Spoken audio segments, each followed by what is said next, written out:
Hello students, welcome back after the vacations.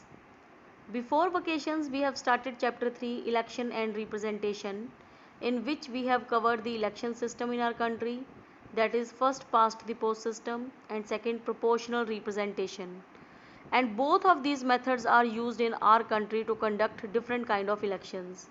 After that we have covered about the reservation of constituencies, free and fair elections, universal adult franchise, right to contest. Now last part of this chapter is independent election commission.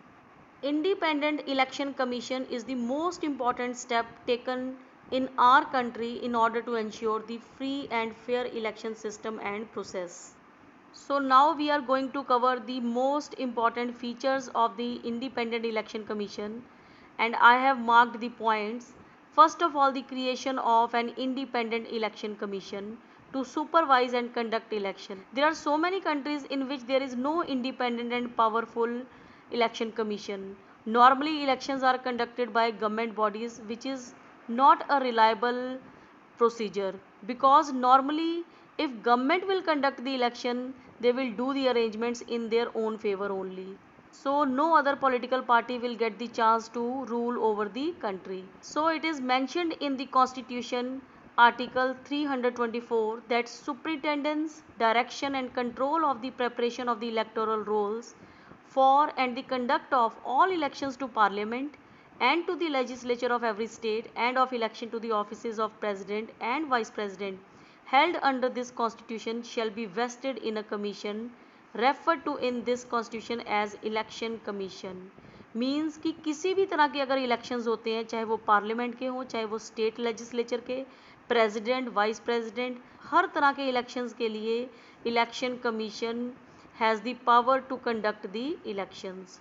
So article 324 gives the power, decision making power, to the election commission to conduct, direct and control the elections, and Supreme Court has agreed with this interpretation of the constitution.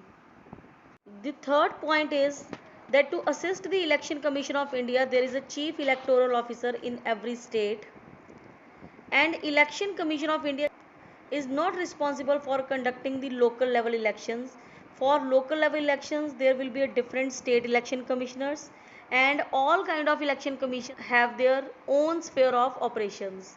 Then fourth point is that it is mentioned in the constitution that election commission of India can either be a single member body or a multi member body. Till 1989 it was single member body, but before the elections of 1989 there were the appointment of two election commissioners, and after the elections of 1989 it again became the single member body. But in 1993 again two election commissioners were appointed, and then after it became the multi member body. Earlier there was a debate that if there were two chief election commissioners, then there can be a dispute over the matters and there can be a sharp difference of opinion between them. But later it was concluded that multi-member election commission is more appropriate, as power is shared also and there is a greater accountability, क्योंकि जितने ज़्यादा लोग होंगे accountability और responsibility उतनी ही ज़्यादा share होगी. Then next sixth point is that chief election commissioner presides over the election commission but doesn't have more power than the other election commissioners. क्योंकि अब इलेक्शन कमीशन एक मल्टी मेंबर बॉडी है, तो इसका मतलब ये नहीं कि अगर तीन इलेक्शन कमिश्नर्स हैं तो एक इलेक्शन कमिश्नर जो है वो हेड होगा और बाकी उसके assistant. No, if it is a multi member body then all will take the decision collectively. And then seventh point is election commission will be appointed by the president of India on the advice of council of ministers. But again there is an objectionable point that if the appointment of election commission will be on the advice of council of ministers, then the party person or partisan person might favor them in elections. क्योंकि अगर ministers जो हैं वो election commission को appoint करने में helpful होंगे तो there can be a partiality in the election process. But in order to improve this procedure also, different method was adopted by the president of India, that he took the advice of leader of opposition also in order to appoint the election commissioner. Then eighth point is that constitution mentioned about the tenure of chief election commissioner, and they can be appointed for the period of 6 years term or till the age of 65, whichever is earlier.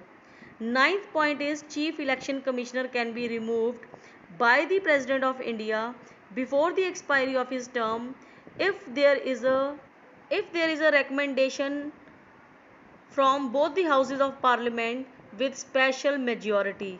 Special majority means at least 66% or two-third members of the parliament who are present and voting should vote against the chief election commissioner.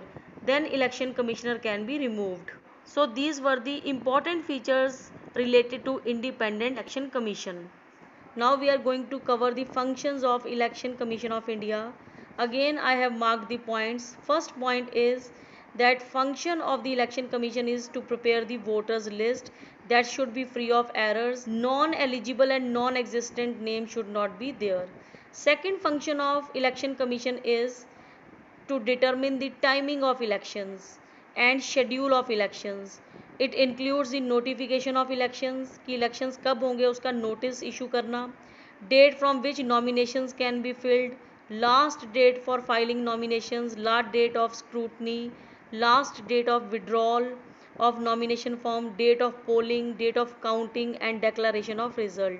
So whole election schedule will be fixed by the election commission.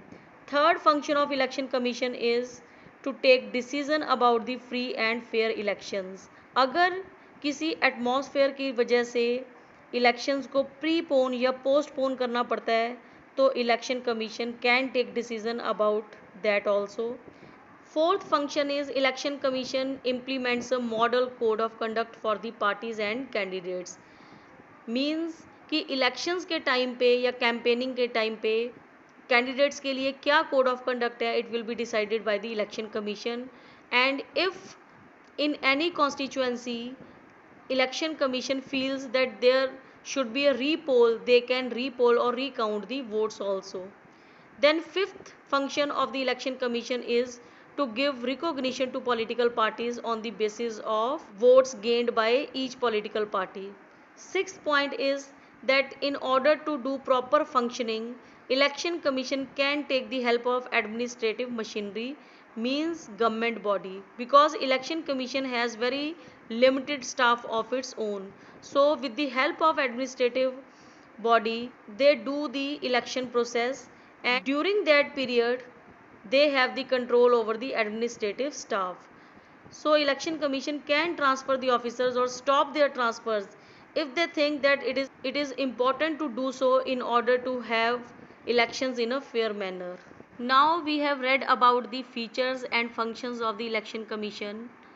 It has been seen from last 20 years that in our country election commission is becoming more powerful and independent day by day, and in the past 65 years also we have seen that election commission has conducted so many elections, and they have faced so many problems also, because elections were conducted in the military areas also, and the problem faced during the period of 1991 when our ex prime minister Rajiv Gandhi was assassinated during the campaigning, and at that time election commission need to postpone the elections. Then in 2002 there was a critical situation when Gujarat assembly was dissolved and election had to be conducted again, and every time whenever election commission took any decision related to postponing or reconduct of election, Supreme Court always favors the election commission because they do work in a free and fair manner. Now last part is electoral reforms. क्या election system में कोई improvement की ज़रूरत है? Obviously no system is perfect. There are so many limitations and problems in every kind of system. In spite of having adult suffrage, freedom to contest election or establishment of independent election commission, there are so many negative experience with the election commission. So For that limitation or to overcome that limitation, there are some suggestions for reforming the electoral system. So some of the suggestions are, first is that our system of election should be changed from first past the post system to variant of PR system, means proportional representation system. अब कई लोगों को लगता है कि first pass दी post system से change होकर हमारा सिस्टम जो है वो प्रोपोर्शनल रिप्रेजेंटेशन होना चाहिए। प्रोपोर्शनल रिप्रेजेंटेशन मीन्स कि जितनी भी पॉलिटिकल पार्टीज़ ने पार्टिसिपेट किया है, अगर बीजेपी को 40% सीट्स मिली हैं तो 40% सीट जो है वो बीजेपी कैंडिडेट्स को मिलनी चाहिए इन पार्लियामेंट। अगर कांग्रेस ने 30% सीट्स विन की हैं तो 30% seat should be allocated to the Congress party members. So in the same way, other political parties should get the seat in proportion to their votes gained by them. Second suggestion is that there should be a 1/3 women reservation in parliament and assembly, so that there should be a equality. Third point is that role of money should be restricted in the elections, and government should have the special fund to finance the political parties. Fourth point is that candidate with criminal case, and if there is any criminal case pending before the court, then that candidate should be barred from contesting election. Fifth point is that there should be a ban on the use of caste and religious appeal in the campaign. Sixth point is political parties should function in a transparent manner. There should be an internal democracy within the political party. So these were the suggestions, and some legal reforms should be there, that political parties should do the work in a free and fair manner. But most important reform is the participation of people, क्योंकि political parties या election system तभी improve हो सकता है अगर ज़्यादा से ज़्यादा लोग पार्टिसिपेट करेंगे, क्योंकि पॉलिटिकल पार्टीज़ को सिर्फ एक ही चीज़ का फियर है, और वो फियर है लॉस्ट ऑफ पॉपुलैरिटी। अगर लोग उनको पसंद नहीं करेंगे तो उनके वोट्स कम हो जाएंगे। तो जितने ज़्यादा लोग पार्टिसिपेट करेंगे, जितनी ज़्यादा लोग पॉलिटिकल एक्टिविटीज़ में इंटरेस्ट लेंगे, उतना ही ज़्यादा पॉलिटिकल पार्टीज़ अपने आप को रिफॉर्म करेंगी या सुधारेंगी। So in the end, it is concluded that there should be a vigilant, more actively involvement of the people in the political activities, and there should be a voluntary organizations must function as watchdog for ensuring free and fair elections. With this, your chapter is completed. In the next video, we will start chapter 4, executive. Till then, stay home, study at home, and be safe. Thank you.